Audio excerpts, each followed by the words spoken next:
इंदौर आए केंद्रीय कृषि मंत्री शिवराज सिंह चौहान ने विकसित कृषि संकल्प अभियान की सफलता कार्यक्रम में शामिल हुए। मीडिया से चर्चा करते हुए बताया कि इस अभियान का मुख्य उद्देश्य किसानों और वैज्ञानिकों को एक साथ लाना था, जिससे उनकी समस्याओं का समाधान किया जा सके। उन्होंने बताया कि 11 सालों में लगभग 44% खाद्यान्न का उत्पादन बढ़ा है और 16,000 कृषि वैज्ञानिक रिसर्च और उत्तम क्वालिटी के विकास में जुटे हुए हैं।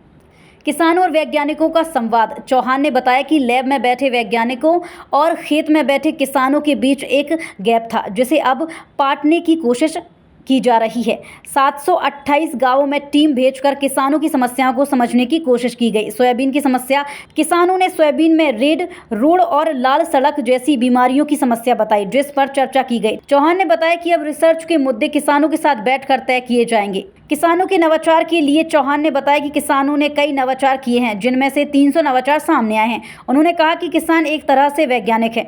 आगे की योजना चौहान ने बताया कि इस अभियान के तहत अब सोयाबीन, कपास और गन्ने पर भी चर्चा की। उन्होंने कहा कि यह अभियान नहीं थमेगा और आगे भी किसानों के साथ मिलकर काम किया जाएगा।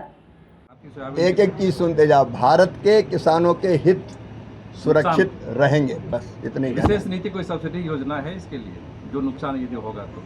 प्रधानमंत्री फसल बीमा योजना है, उसमें क्या दिक्कत? सर, जो और सोया सर पाम ऑयल का जो लगातार वो इंपोर्ट बढ़ाते जा रहे हैं, वो कंट्रोल कैसे होगा सर? भारत सरकार संतुलन करती है मित्र। हमारे एक मिनट, हमारे देश में जिन चीज़ों की कमी है, कई बार उनको हमको आयात करना पड़ता है, और हम सब जानते हैं कि तेलों का आयात बहुत वर्षों से हमारे देश में होता रहा है।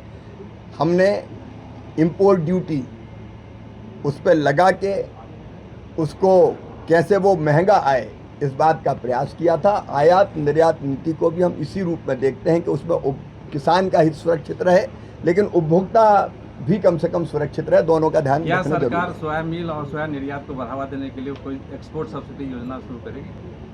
अभी चर्चा चल रही है, जो जरूरी कदम होंगे सब उठाए जाएंगे। मूल्य नहीं मिल रहा और दूसरी तरफ अभी सरकार ने इंपोर्ट ड्यूटी 10% कम कर दी है, तो इससे क्या किसानों को नुकसान होगा? सोयाबीन का समर्थन मूल्य 5,300 रुपया तय किया गया है और उस पर खरीद सुनिश्चित की जाएगी।